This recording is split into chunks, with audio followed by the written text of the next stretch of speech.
This is the material that I'm going to put above the ceiling in the garage here to spread the load. It's going to give me something to lift with. So this is just a piece of 2x2 by 1/8 inch box tubing, and I have a nice long threaded lifting eye. This is actually a rated eye bolt for lifting. I think it's good to like 2,000 pounds. So it's overkill for what I need. And I'm just gonna put a hole in this. This will hang down through there. Of course, it's going to be double nutted. I might even weld this nut so it can't come off. And then this will hang down past the joist through the sheeting, and this will just be sticking out under my ceiling in the garage here, and it'll give me something to attach my lifting device to. And this will be sufficient for what I need. I think my heaviest component's around 500 pounds. That's not that crazy to do something like this with. And also, I got a couple of motorcycles here. I got some behind me. I was messing around with bikes and things like that. So it might be handy to, support a frame or, hold an engine when I take one out, things like that. Not very heavy again, would I hang a big block V8 off this? Probably not. So, but for what I need to do here, this is going to work. And I'll go up in the attic and kind of show where this is going to sit. I need to fix it to the joist. This is going to span 4 joists to spread the load. I'm going to fix it to the joist so that it can't move. I don't want this to shift. And that's kind of important as well, that it doesn't move around up there. And then this is also going to kind of be captured by the hole in the plywood sheeting where it comes out. It's not going to be able to move much. I'm going to have to pull straight on this. I can't pull off to the side or something. That's not going to work. But for just simple, straight up and down lifting, this should be just fine. And even though I'm doing some shady backwoods engineering here, I wanted to make a point that you need to be careful even with simple stuff when you're lifting.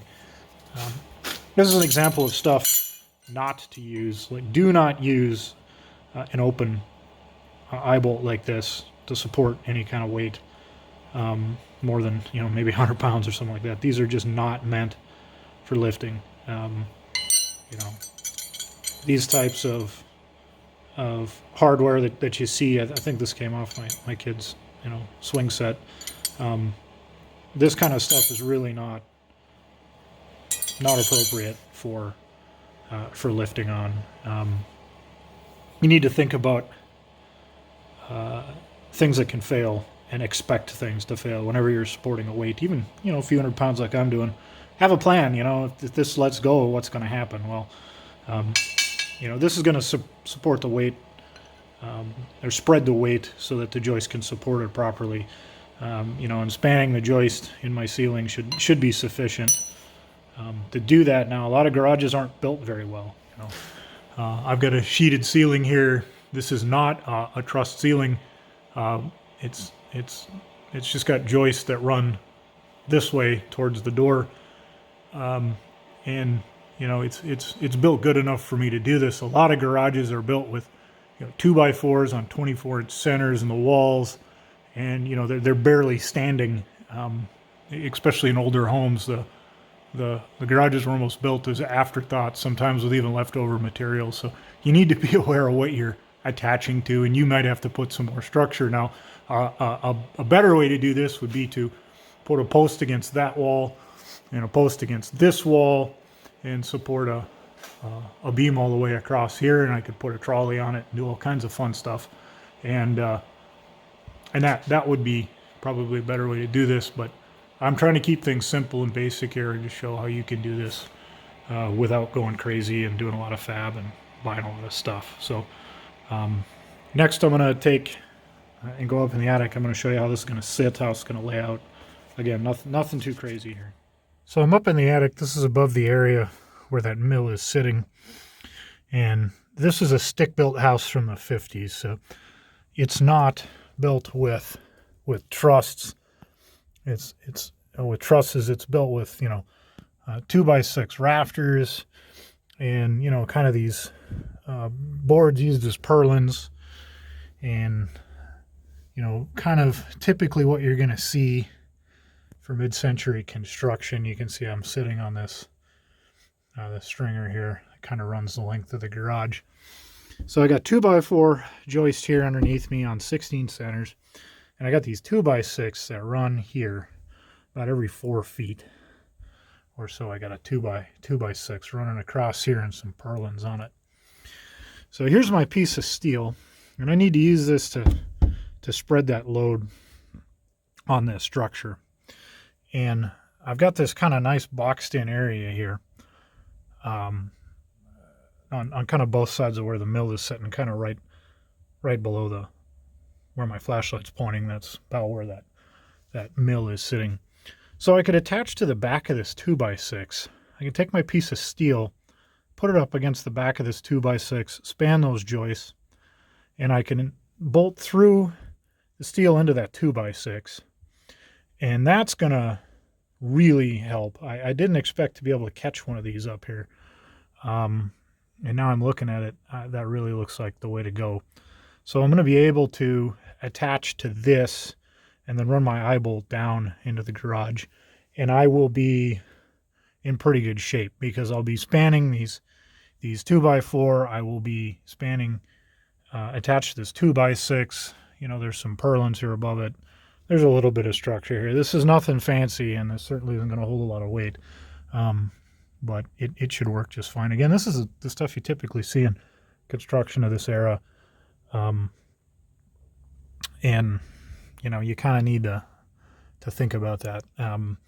You know, this is also important because when I start moving downstairs, I have to look at reinforcing the stairway, evaluating my floor, things like that, make sure I don't get in trouble, because houses are not always built as well as people think. It's kind of the truth, and it doesn't matter whether the house is 100 years old or 5 years old. Builders cut corners. Sometimes things aren't done very well, and when you start doing things like I'm doing, you need to pay attention to that. So, but this is what it looks like up here, and this piece of steel is just going to get, you know, attached to this 2x6, and it's going to span these 2x4, and that should work really well. Now, why not just drill a hole through that 2x? So this is this is the final result. I've got that piece of steel attached kind of to the center line of that 2x6. I added a piece of blocking that's right here behind it, and tied into that rafter up there. And so what I've got is this truss assembly that was kind of made here. You know, there's some purlins like this, and then some of this is trussed. It's kind of however they wanted to do it when they built it, you know.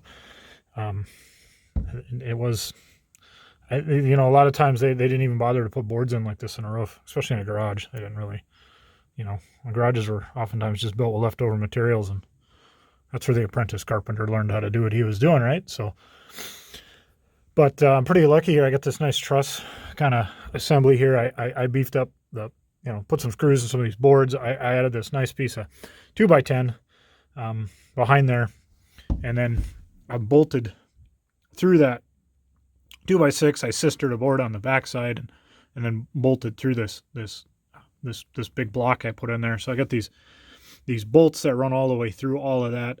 There's my eye bolt, my lifting eye, coming up through the top there, and then I put some heavy legs on the length of this sucker, and this board down here on the bottom is just kind of like a spacer. You get it up on the center line there, and then get it away from the joist hangers. So interesting that the joist hangers in this garage are just pieces of sheet metal. And I in talking to some people, these are actually a lot stronger than I guess I would have thought in talking to some folks. But I'm certainly not going to rely on those joist hangers. Originally, I thought I would spread the load on these 2x4 and then add some modern hangers or some clips, right, to hang these properly. But I think just sistering a piece of steel on this beam here is this 2x6 is going to be just fine. It's pretty easy to do. and I this is actually going to be quite strong for what I need to do. And again, I'm taking pieces of this mill off that are, probably 400 pounds at the worst. So it's not it's not, super crazy what I'm doing here. And this will be handy. I work on motorcycles and things, and be handy to have a lift point to hold up part of a motorcycle or lower an engine sideways into frames, things like that I do. And yeah, I could get a cherry picker, but then you have to have a place for an engine hoist, right? You got to fold it up. It takes room. It sits 363 days out of the year, and you're not using it. Well, this is up here, not taking any space. So that's what I decided to do. Again, this little piece of box tubing and some hardware, pretty down and dirty, and I should have no problem. So I'll kind of show you how this will come apart down in the garage.